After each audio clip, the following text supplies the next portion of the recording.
नवनवीन व्हिडिओ पाहण्यासाठी व आमच्या सोबत राहण्यासाठी चॅनलला सबस्क्राइब करायला विसरू नका।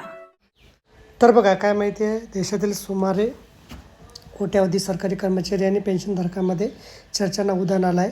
नव्या वेतन आयोगाच्या शिफारशीबाबत जसजशी माहिती समोर येते तसं कर्मचाऱ्यांमध्ये वेतनवाढ आणि एरियसबाबतची उत्सुकता वाढत आहे। 8 वेतन आयोग लागू झाल्यानंतर बँक खात्यात नेमके किती एरियस जमा होणार हा सर्वात मोठा प्रश्न आहे। नवीन वेतनवाढ लागू होताच बेसिक पे सोबतच DA, HR, LTC आणि चिल्ड्रन एज्युकेशन अलाउन्स याचेही महिन्याचे एरियस एकरकमी मिळेल असे गृहीत धरणाऱ्या कर्मचाऱ्यांसाठी हा नियम धक्कादायक ठरू शकतो। वेतन आयोगाच्या नियमानुसार प्रत्येक घटकावर एरियस दिले जात नाही।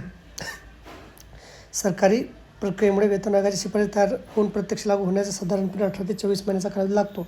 8व्या वेतन आयोगाची प्रभावी तारीख 1 जानेवारी 2026 मानली जात आहे। समजा सरकारने शिफारस मंजूर देऊन जानेवारी 2028 पासून नवीन वेतन लागू केले तर कर्मचाऱ्यांना मागील 2 वर्षाचे म्हणजे 24 महिन्याचे एरियस मिळेल।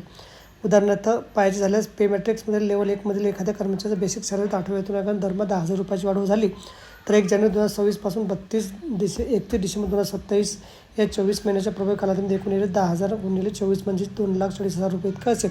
ही रक्कम कर्मचाऱ्याच्या केवळ बेसिक पेच्या फरकाची रक्कम म्हणून मिळेल।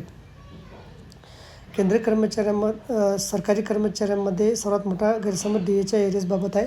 नियमानुसार मागील 24 महिन्यातील वाढीव DAचे स्वतंत्र एरियस दिले जाणार नाही। याचे कारण DAच्या मर्जिंगच्या नियमात आहे। नवीन वेतन आयोग लागू होतो त्यावेळी तोपर्यंत मिळणारा तत्कालीन DA उदाहरणार्थ 50% किंवा 60% जुन्या बेसिक सॅलरीत विलीन केला जातो। याच मर्जिंगच्या आणि नव्या फिटमेंट फॅक्टरच्या आधारे नवीन बेसिक सॅलरी निश्चित होते। प्रत्येक कालावधीत 2026 ते 2028 कर्मचाऱ्यांना जुन्या बेसिक सॅलरीच्या आधारे दर 6 महिने 3 ते 4% दराने वाढीव DA नियमित सॅलरीतून मिळत राहतो। बेसिक पेच्या फरकाचे पैसे एरियस म्हणून आधीच मिळालेले असल्याने DAचे स्वतंत्र एरियस देण्याचा निर्णय नाही। नवीन सॅलरी लागू झाल्यानंतर नवीन DA पुन्हा नवीन बेसिक पेच्या आधारे निश्चित केला जातो। तर बघा अशा प्रकारे अत्यंत महत्त्वाची माहिती समजली असेल। व्हिडिओ सुद्धा आवडल्यास लाईक करा, शेअर करा।